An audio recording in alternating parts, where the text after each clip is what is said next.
By the late 1980s, the Cold War, a decades-long standoff between the United States and the Soviet Union, was beginning to thaw.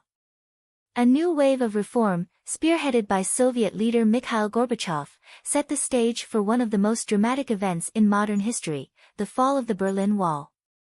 This moment not only symbolized the reunification of Germany but also marked the beginning of the end for the Soviet Union and the Cold War. The 1980s brought significant changes to the Soviet Union under Mikhail Gorbachev's leadership. His policies of glasnost, openness, and perestroika, restructuring, aimed to modernize the Soviet economy and society. However, these reforms inadvertently unleashed a wave of demands for greater freedom across the Eastern Bloc. In Eastern Europe, long-simmering discontent with communist regimes boiled over. From Poland to Hungary to Czechoslovakia, peaceful revolutions began to challenge Soviet dominance.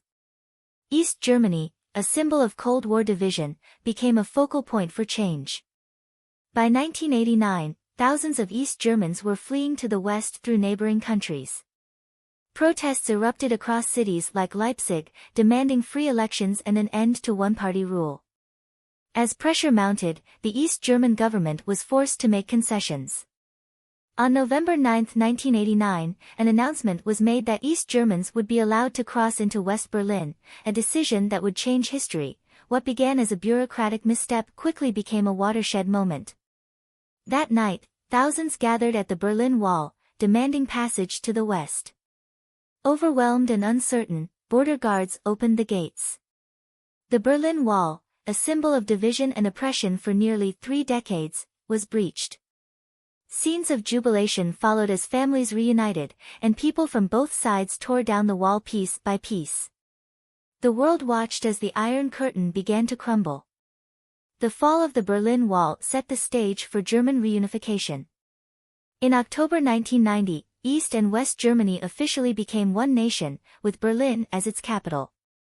This moment signaled the triumph of democracy over authoritarianism in Europe. The fall of the Berlin Wall had far-reaching consequences. Across the Eastern Bloc, communist regimes collapsed one by one. By 1991, the Soviet Union itself disintegrated. Mikhail Gorbachev resigned, and the Soviet flag was lowered over the Kremlin for the last time. The fall of the Berlin Wall marked the symbolic end of the Cold War. It was a moment of hope and transformation, ushering in an era of greater freedom and cooperation. Yet, the challenges of reunification and the complexities of a new world order remain. The legacy of that fateful night in November 1989 serves as a reminder of the power of unity and the enduring human desire for freedom. The fall of the Berlin Wall was not just the end of a division, it was the beginning of a new chapter in history. A chapter where walls could no longer stand against the will of the people.